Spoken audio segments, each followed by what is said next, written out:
Oh, the holidays. That time of year when visions of sugar plums dance in our heads. And there is magic in twilight, crisp snow, and evergreens. But perhaps the greatest joy of the season is reuniting with loved ones, family, and old friends. Welcome back to Twilla and Jillian.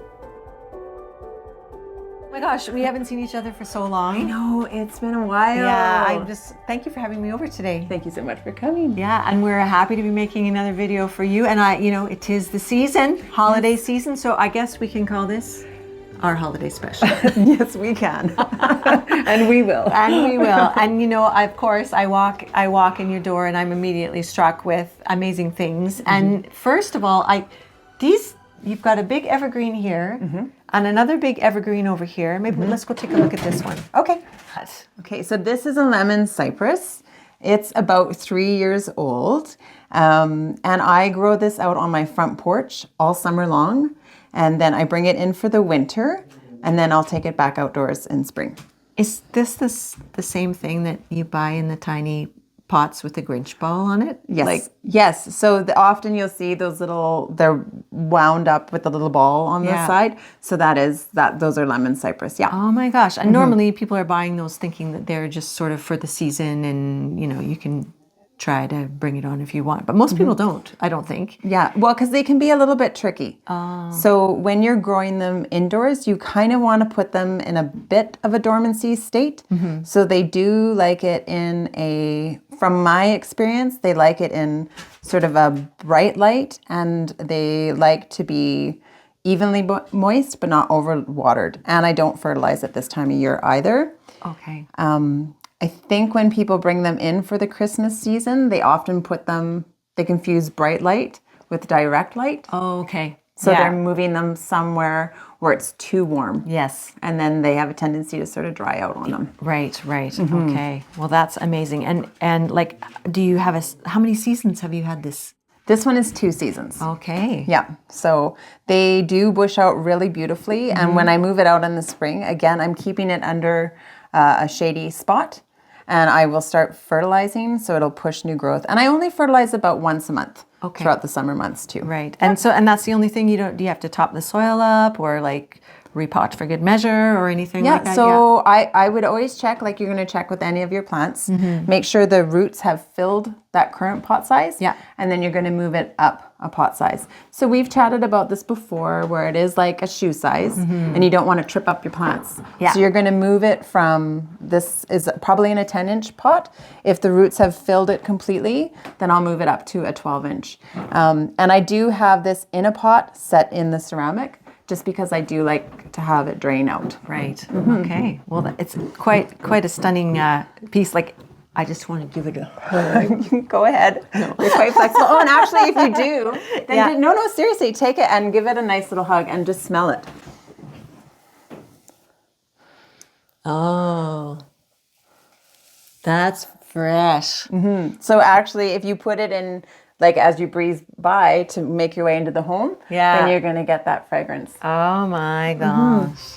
Well, before I get too wrapped up in this gorgeous cypress, can we talk about over here? Yes, because you have, Winnie, you moved some pillows. I'm going to move these back.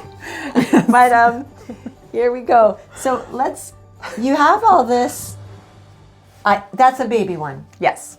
So baby this one I just purchased. Mm-hmm. And I find sometimes the baby ones can be a bit tricky. Again, I've got it this is a north facing window and it is cool in here. I don't have any open vents. Right. So I think this is the perfect spot for cypress. Yeah. So so these started off actually as this size.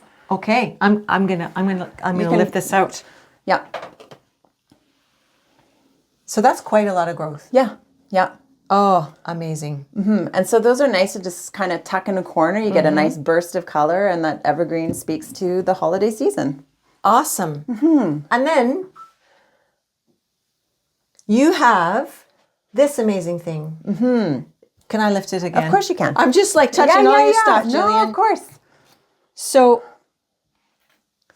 this is, we have a leaper. That's okay. Perfect. This what kalan. Well, people call these all kind of things. So kalanchoe, I've heard it called. Kalancho is another thing. So it is a succulent, and this is a great plant. So usually we would put this somewhere really sunny. Yeah. And you want to treat it like a succulent. So you want it to dry out really well between watering. I've just placed it here. I'm treating it almost like a fresh cut flower. I'm going to be very careful not to overwater. Yeah. And then it just means that these buds are going to be slower to blossom out. And I particularly love white. So I've kind of got a white theme going throughout the house, white and red. And I like this one specifically because the blossoms are doubled. Right. So when this heads into like full blossom, it's going to be really pretty. Stunning. Like a snowball. Just like a big snowball. That's great. Okay, I'll put your arrangement back in place. And then we also have, I love this window display with the baby cypress, but also our little Thanksgiving cactus. Yeah, everyone wants to call it a Christmas cactus. I still do, because that's what I know it as. But the Christmas one's different. Yes. And it's the leaf shape. Well, the flowers are different as well. Right. So, and the Christmas cactus is harder to find. Yeah. They're kind of like the heirloom ones or the ones that get passed down generation to generation. Okay. And they're more of a soft oval shape. Right. Yeah. Yeah. It's very interesting, right? Because if you Google that, like Google now will feed you, or the AI or the whoever, like a really nice diagram. But this Thanksgiving one has the little teeth on the side. Yeah, exactly. Yeah. Wonderful. Okay. And I've got them in white too. So when they're blossoming, just you've got the full thing. Okay.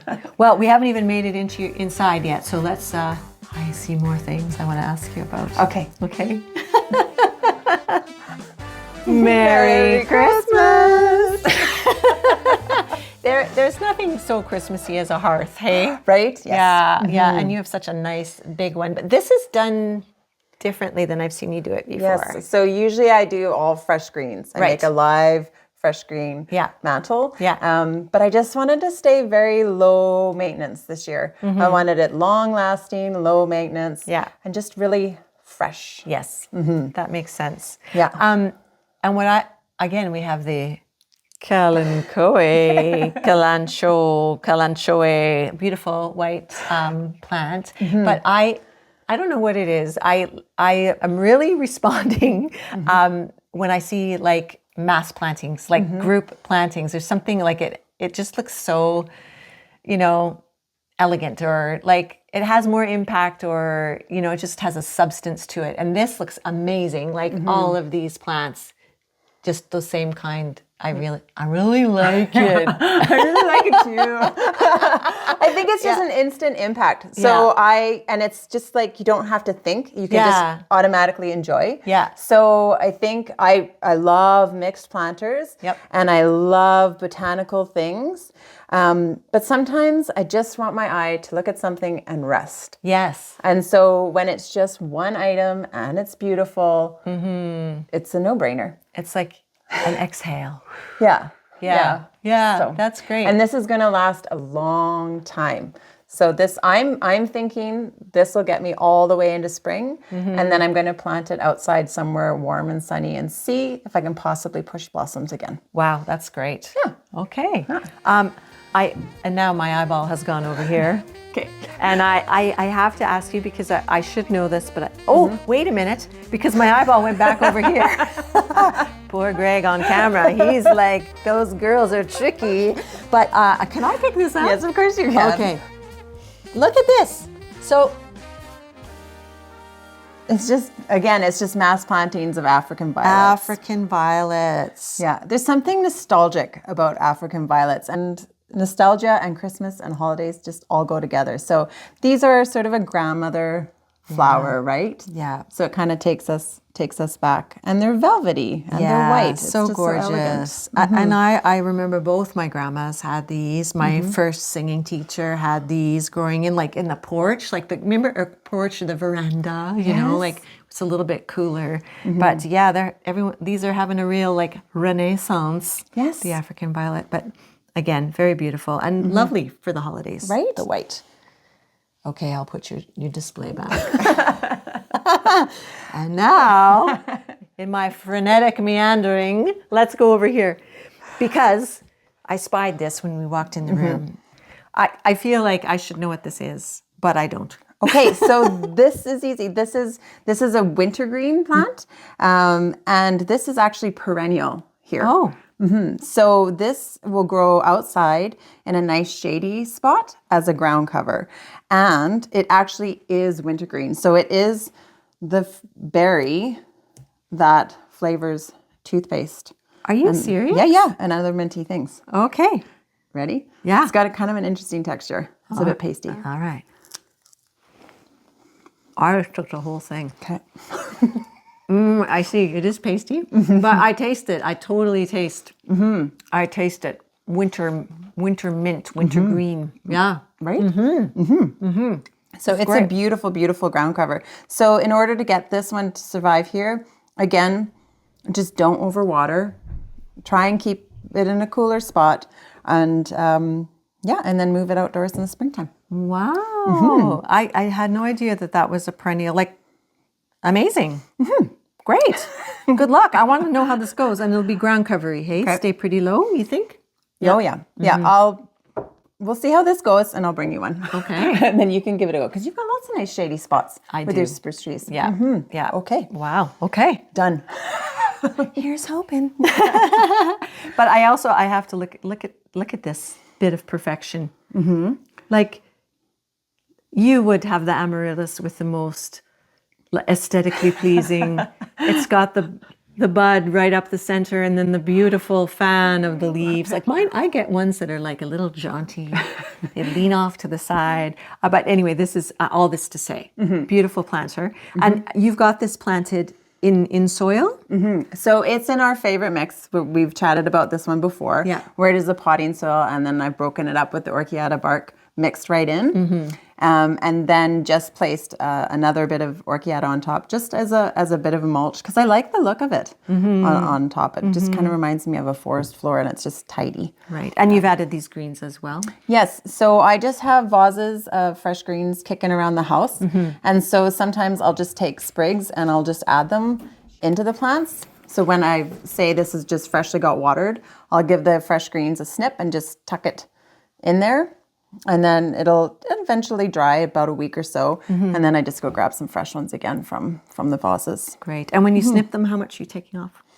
Well, it depends on the branching of it, right? Okay. So you'll take off those bottom branches and then just give them a quick snip, and probably putting in about that much of bare stem right in there, so it's stuck right in. Marvelous. Okay. Well, speaking of amaryllis, I brought you some. Thank you. You are the amaryllis queen. You can speak to amaryllis better than I can. No. I'm amaryllis fan, super fan of the amaryllis. Like I say, I get some jaunty characters that come to my house, but I brought you some, and I thought we could maybe just play around with some things you can do with them. I think that's great. Okay. I'm up for it. Let's do it.